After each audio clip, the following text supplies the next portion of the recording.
The Virginia plan called for bicameral legislature where both houses would be based on what? Population, okay?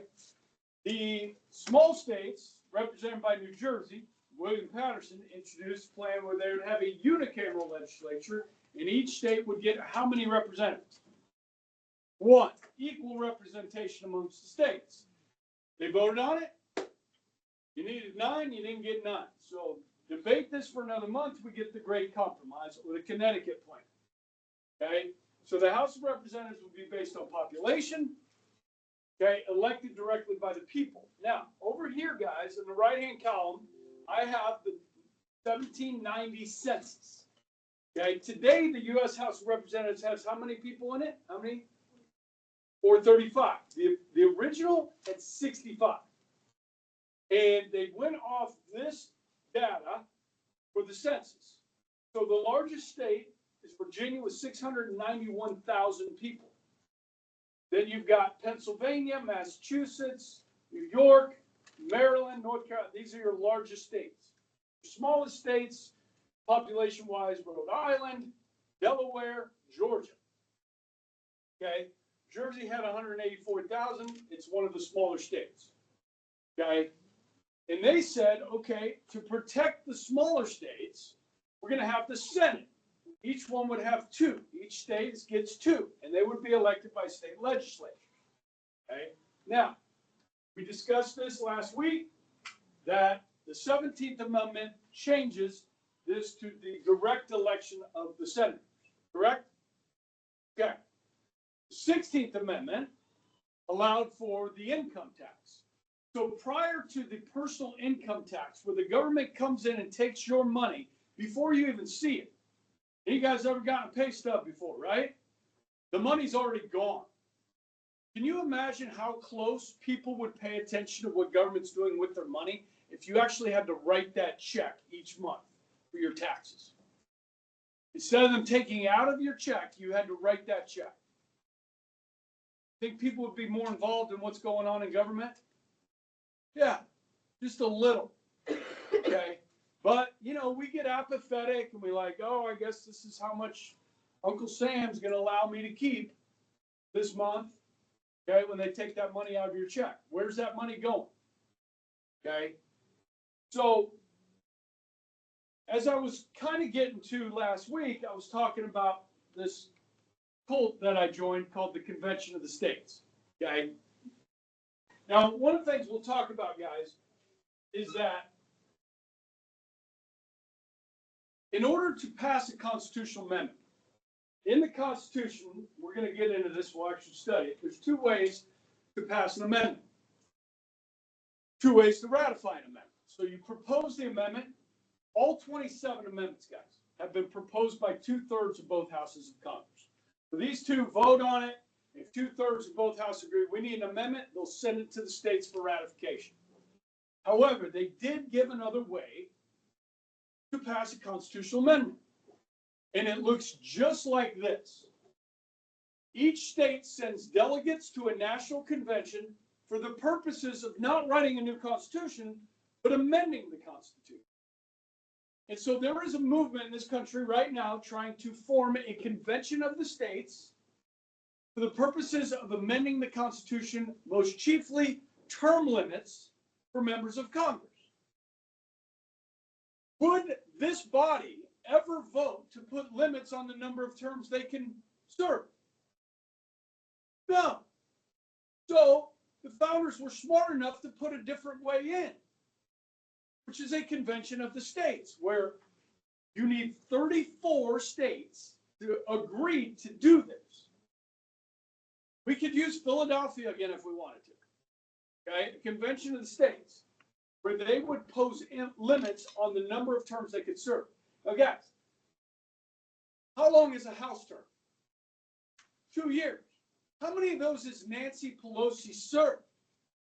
Like 18? Senate, how long are theirs? 6 years. How many of those has Mitch McConnell, Republican minority leader in the Senate, served? Way too many. They would never do this on their own. So, when I got involved with this cult, my wife calls it, okay? I heard about it and I'm like, oh, yes, we need to do this, term limits. Because when I started teaching government, guys, I didn't think term limits were a good idea. Because you wouldn't have people like Bob Dole. Bob Dole was a good senator from Kansas, okay, for a long time. And he has a lot of experience. Think of people like John McCain, that served in the Senate for a long time, a lot of experience, wise human beings. But my tune has changed on that. I'm like, we need to get rid of these people, okay? We need limits. But the other thing, what I was interested in was repealing the 17th Amendment, which changed this, and repealing the 16th Amendment, which is the income tax. See, guys, you know this government could tax. This is how they did it. The federal government would tax the states based on their population. Stay with me. Now, two things. The 17th Amendment makes us more democratic. Yes, the people get to choose the senators. If it's more democratic, it must be good, right? Wrong. What the 16th Amendment does, guys, is it creates a relationship directly between you and the federal government. That never existed before. So if you repeal the 16th Amendment and the 17th Amendment, this is what you got. The senators protect the states. The senators represent the states, not the people. The House represents the people. The Senate represents the states. The states matter.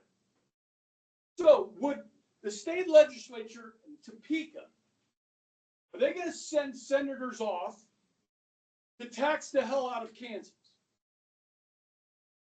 Now, would we have $35 trillion in debt if this had not changed?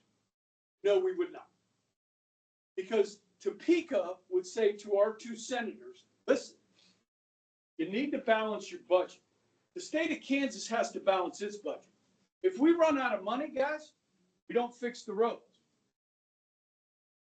If we run out of money, schools get defunded. So they have to increase revenue or cut spending, balance the budget, just like you and I have to do. The state of Kansas has to do. Okay, now California's running huge deficits right now. You know what's going to end up happening because of this? The U.S. government is going to bail out states like Illinois and California that run their freaking states into the ground through irresponsible governance. They don't care about the future. They don't care about your kids. They care about power and getting reelected. They don't care. This would hold them accountable. The states would hold the federal government accountable. They've lost that power because we became more democratic. Okay? So, if you're interested, now when I went to this first meeting and I'm like, hey, they're like, yeah, term limits. I'm like, hey, let's repeal the 16th and 17th Amendment while we're at it. And they're like, shh, shh. Don't say that out loud because it scares people. Okay? You're on board. Convention of the States, Kansas, Wichita chapter, Central County chapter, meets on Tuesday evenings at Spangles. Okay? You go on, you can Google Convention of the States, Kansas, volunteer.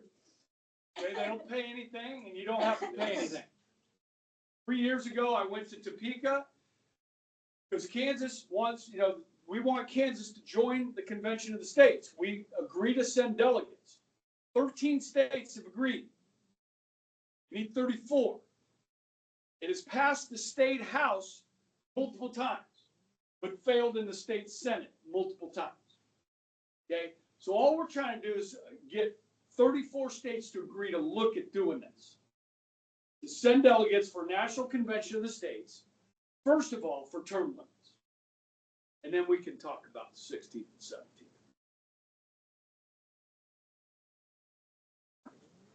Now, I spent a lot of time on this. Let me tell you something. Have any of you guys signed up for the Wichita State?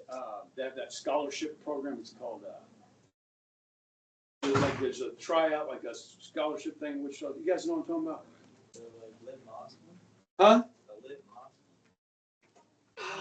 It's like a distinguished scholarship thing at Wichita State they do every year. Huh?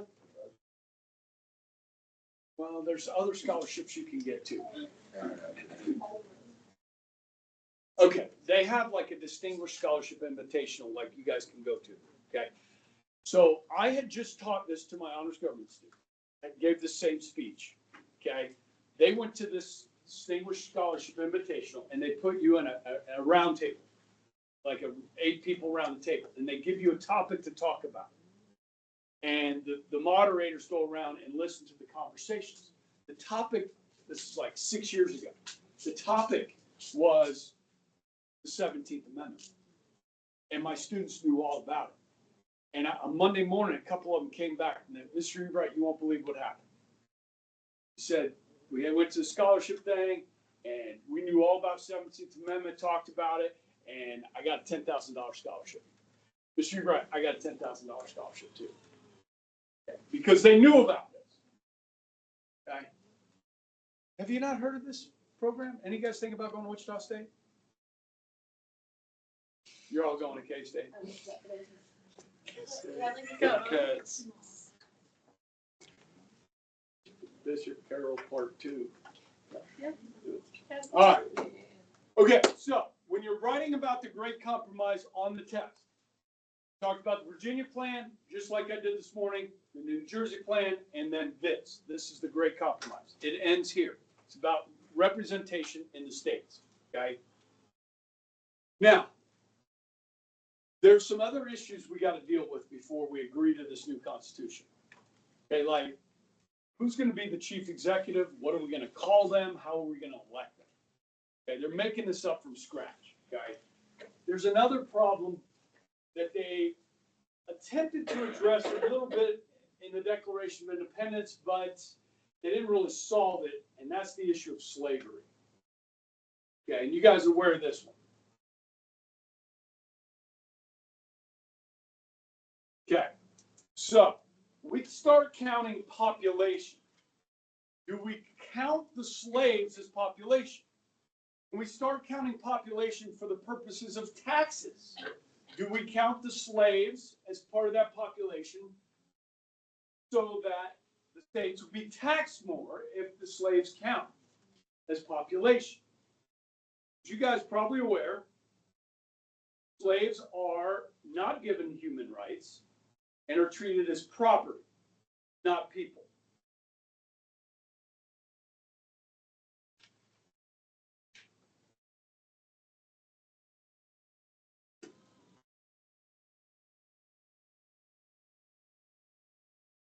Any of you guys seen the movie The Sound of Freedom? About child trafficking, human trafficking. We just watched that in my current events class. I know. We're doing a kind of a unit on human trafficking. At the end of the movie, they say there are actually more people enslaved on the planet today than when slavery was legal. Which is really sad. And it's getting worse. Okay, now, guys, Pennsylvania, they've already done away with slavery. Massachusetts is about to do away with slavery. Okay, so people have woken up to the evils of this institution, but not the whole country. How many states do you need to ratify this new Constitution? 9. Okay, this is going to be a problem. So, as this says, guys, some northern states had already prohibited it. Southern states wanted slaves to count as population. That would give them more representation in the House of Representatives. Yes? The northern states didn't want the South to have that much power, so they opposed this on multiple grounds. Obviously, one that some of them were opposed to slavery, but others that it would make those slaveholding states more powerful. Okay, and since they had no legal rights, they shouldn't be counted. Well, guys, you're not going to get 9. Obviously, you're not going to get Virginia, which is the most populated state.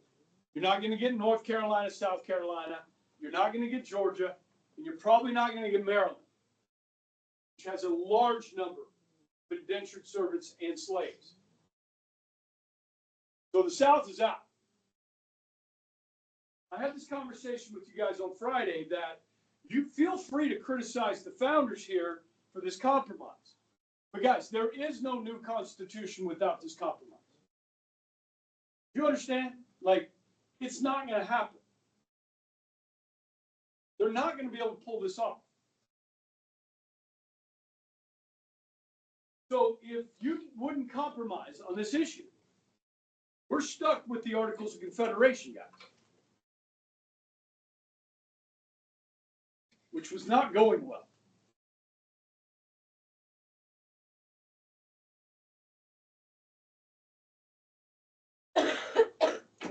So you guys understand what this compromise was? Remember what it's called? No? No, we already did the Great Compromise.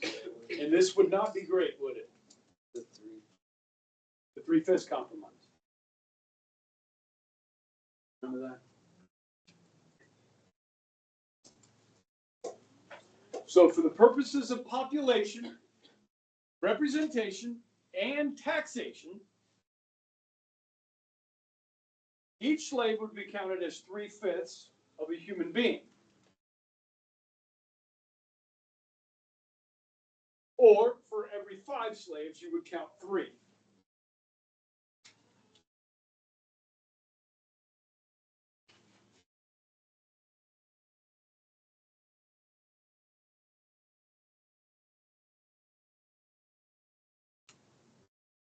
I think you guys would agree with me that this is an ugly business right here.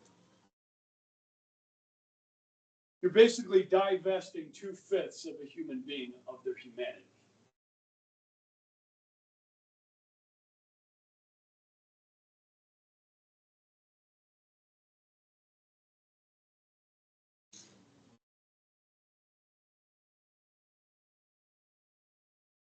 So the next generation is going to have to deal with this. We just keep pushing it back. Obviously, guys, it's going to come to a head in the 1860s. All right, a couple of little things here with slavery and trade. Slavery is trade, slave trade, okay? Congress agrees that they will not ban the importation of slaves until 1808. And we will do so in 1808. Slavery will still exist after 1808, but we will not be bringing new slaves in. So it does 2 things. One, it could shrink the population of slaves in this country. Of course, slaves can reproduce, have offspring, which could make them a more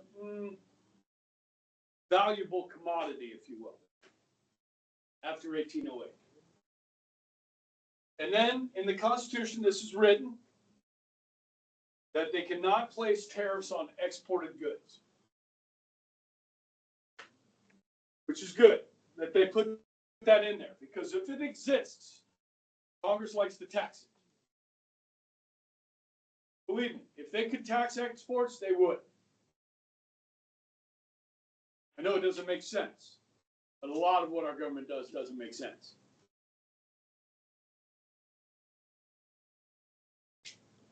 So guys, by the time of the Civil War in 1861, which ends in 65, and the 13th Amendment, which abolishes slavery in 1866, pretty much every slave in America was born in America. Because we stopped the importation of new slaves. Okay? So, here's your 3/5 compromise. All right. Do not include this on your answer for the Great Compromise. This is not part of the Great Compromise. This is a separate compromise. Okay? This is not great.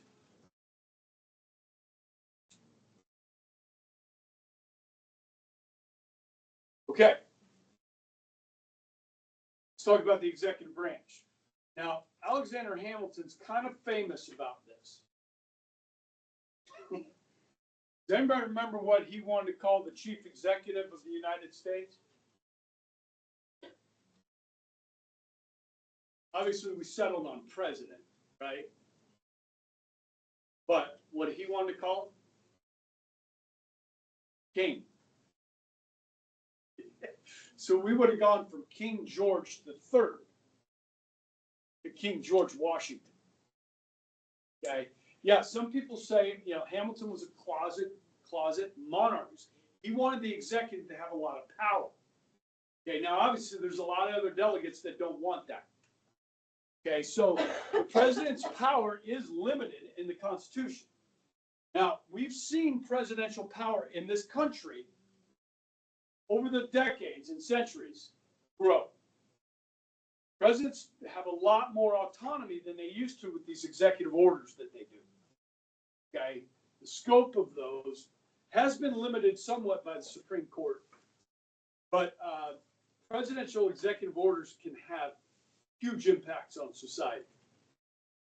Okay, so some of the delegates wanted people to elect the president, Democratic. Others said, no. We don't trust the people to do that. We want Congress to do that, which would make us a parliamentary system. So the compromise here is something strange that no other country uses, using what are called electors, which will become known as the Electoral College. So each state will be given electors based upon two things: population of their states, with the number of House of Representatives they get, and 2 senators. So total number of Congress people for their state. So if I were to ask you the question on the test, how do we determine how many electoral college votes a state has? The correct answer is not population. Now, you could say population plus 2 senators, or you could simply say total number of Congress people in that state, which would include House and Senate. Yes? So let's go over here. Kansas, how many members of the House do we have? 4, based on population. 2 senators, we got 6. How many members of the House does California have? 52. And 2 senators. Now, every 10 years, we're going to do the census, right? So, let me draw this on the board. Kansas has roughly 3 million people. The population of the United States, 340 million. How many members are there in the United States House of Representatives?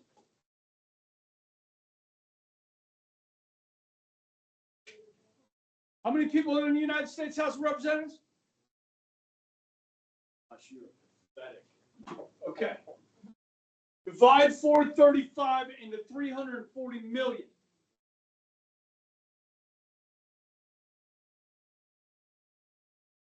It's about 810,000. So Kansas,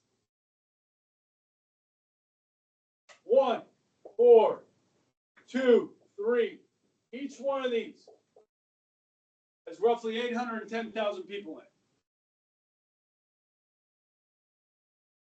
Following. Okay. In 2030, we will do another census. Yes? And people will move from state to state. People are leaving certain parts of the country and going to other parts of the country. And so we will reapportion those seats every 10 years. Now, we started with 65. In 1910, we went to 435. There were 91 million people in the United States in 1910. It's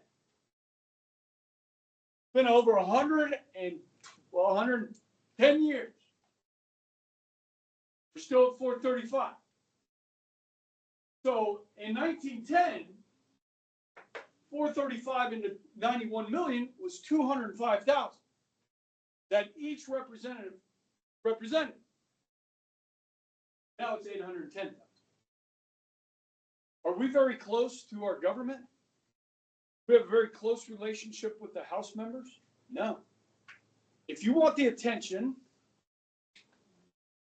of Ron Estes, who's our representative, you have to compete with 800,000 other people for his attention. So, should we increase the number of House seats? Do we want more Congress people? Yes, sir. For that number, is it all like eligible voters or every like child? Good question. So we debate this. What is a census? Who should it count? Should it count every human being or every citizen? Because guys, in 2030, let's just say, for instance, Kamala Harris wins this election. Okay? Is she going to change the border policy that they've had under the Biden administration? If she doesn't, well, you could see another 8 million people come in over the next 4 years, like we did the first 3 years. Now, where are those 8 million people going, and how will that affect the census in 2030? Well, we know there's about 15,000 Haitians in Springfield, Ohio, right? So Ohio's population is growing by at least 15,000. I'm sure there's other communities that have taken in immigrants. Wichita, I know this, I don't know a lot, but I know this, that we've taken in quite a few refugees from the Congo, because my church helps these people in Wichita.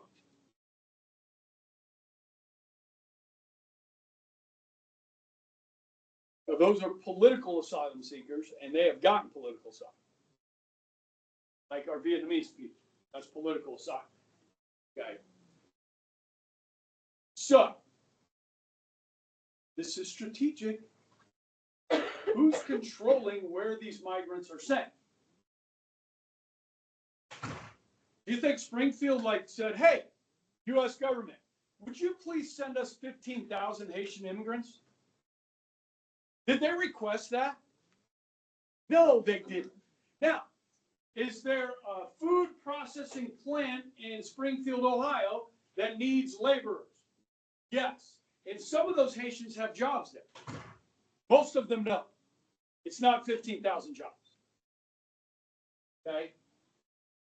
Now, are those jobs that people that have lived in Springfield for generations want? Maybe some of them. I don't know.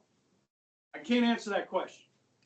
Guys, this is being done on purpose. I want you to understand this. If you send, let's just say you send a lot of these to swing states, and then you give them the right to vote. Wonder which party they're going to vote for. Like the one that let them into the country and gave them driver's licenses and money on their EBT cards and paid the rent for them for the last how many ever years? Wonder which party they're going to vote for.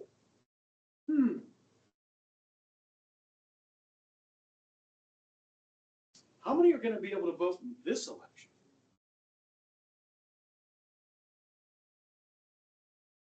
None. All the elections are run by the states. The states run the elections. The federal government does not run the elections. States run them for the federal government. That's why it's hard to hack our elections, because we have 50 different elections. Some states have more stringent requirements like voter ID, others don't. Some have lengthy periods of early voting and mail-in voting. Some states you don't even have to request a mail-in ballot, they just send them to everybody. So, it's interesting, okay? Something to ponder. So they agree to this. Now, let me just talk about this. So Kansas has 2 senators, right? Because this is confusing for people. Okay. So we have this, so we have 4 plus 2, we have 6 electoral college votes. So this November, November 5th, if any of you guys are old enough to vote, which I think last time I checked there was only a couple, right? Okay, good. Hey, listen, are you registered? You need to do it quickly because they cut off registration 20 days before. So if you're not registered, you need to get that done. Google, register, vote Kansas, boom, fill out some paperwork, boom, send it in, they'll send you a card. Okay? You get on that. Now, you will be voting for, it'll have the name on the ballot. Okay? There are several presidential candidates. Okay, so you've got Trump and what's his name? Vance. And then you got Harris Waltz. And then you got Kennedy is still on the ballot. Okay. Now Kennedy has told all those people that want to vote for him in swing states to vote for Trump. Don't vote for me. In states that are not swing states, I think he'd still like to get some votes. Just for pride's sake, I guess. But there's a libertarian candidate, there's other candidates. So when you vote for them, if you vote for Trump or Harris, you are voting for Trump, you're voting for 6 Republican electors. If you vote for Harris, 6 Democrat electors. Now, you don't know their names. You can find them out. You can Google who are the electors, Republican electors, who are the Democrat electors. These are human beings. Okay, so it's kind of an honor. Like if you were a former governor of Kansas, Republican governor, you might be one of those electors. Former representative, or the head of the Republican or Democratic Party in the state of Kansas or Sedgwick County. The party's going to choose 6 people.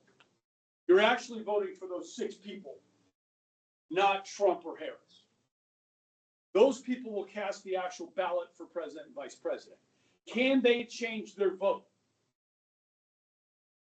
If you're a Republican elector, can you go to D.C. and vote for a different person? The answer is yes. They are not tied to that party.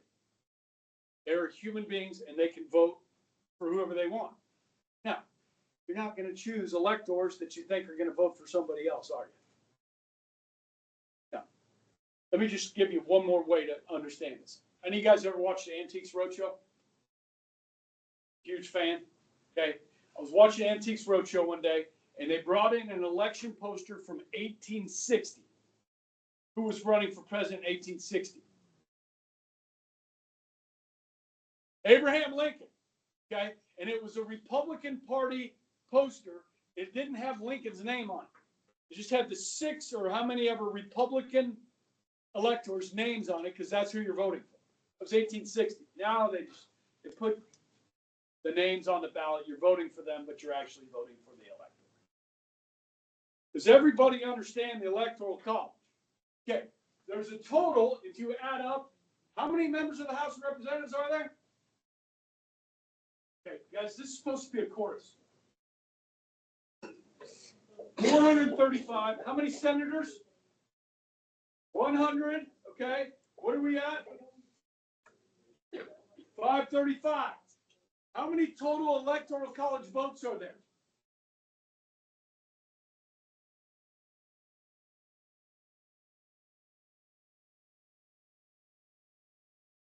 DC gets 3. DC gets as many as they would if they were a state. So how many total are there? How many total members are there in the Electoral College? 538. Now, if I divide that in half, I get 269. Yes?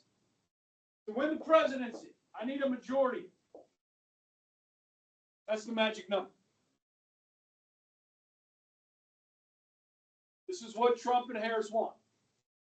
Why they're spending so much time in Pennsylvania, Wisconsin, Michigan, Georgia, Arizona. I think Harris has kind of given up on Arizona. She went to the border last week, but it didn't go well. Everybody knows. I mean, unless we're just freaking blind. Okay.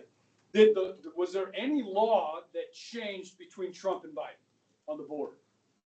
No law changed. It was an executive order. In fact, Biden canceled a bunch of Trump's executive orders, and the flood began. Okay. Biden could stop the flood right now. Harris could stop the flood on day one if she's elected, as Trump will if he's elected. Okay. So that's the magic number. Uh-oh. Uh-oh. What if there's a tie?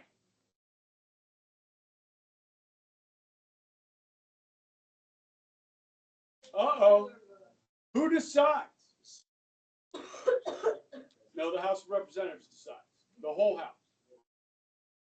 Now, Kansas has 4 members of the House, yes? 3 of them are Republicans. 1 is a Democrat. Kansas gets 1 vote in the House, voting for the Republican. California has 52 members of the House. The vast majority of them are Democrats. 1 vote, California, for the Democrat. So if it went to the House of Representatives, which it has twice, Jefferson was elected by the House of Representatives. John Quincy Adams was elected by the House of Representatives. Whoever gets 26 wins. 26 states in the House. I'll talk about that again later. Yeah, what if they both get 25? Okay, if it's a tie there, the outgoing vice president, which would be Kamala Harris, becomes president until they break that tie. It's only one. Split 50-50. September 17th, 1787, Didn't it used to Constitution Day. But did the second place person stop being the vice president? Wasn't that a thing? Okay, yeah, that changes with the 12th Amendment. There's no, yeah. We elect the president, vice president together. Just a reminder for you out there, guys. I've mentioned this before. This document was not designed to control the people. This document was designed to control government. Okay, now, we need 9 states to ratify this. Guess what's going to happen? We're going to divide the country into 2 camps. Those that support this, those that don't. So the old Constitution was called the Articles of Confederation. This Constitution creates what kind of system? A federal system. So those in favor of this new Constitution will be called Federalists. Those opposed, Anti-Federalists. Right here. They're going to write, 3 of them are going to write 85 essays called the Federalist Papers. Others will write the Anti-Federalist Papers. You have homework tonight. Homework tonight. Page 41, 44, page 44. Guys, this is 500 pages long. I'm asking you to read 6. We're going to discuss this in class tomorrow. the arguments for and against the Constitution. So, take some notes. Yes. 44 through 49. It should be on Canvas. Is it on Canvas? Did anybody get a notification? We don't work it out. Huh? I know you don't have your phones.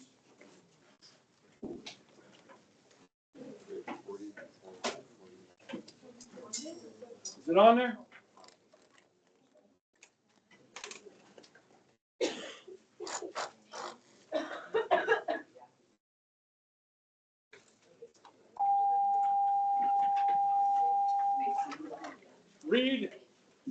Read. Take some notes, okay?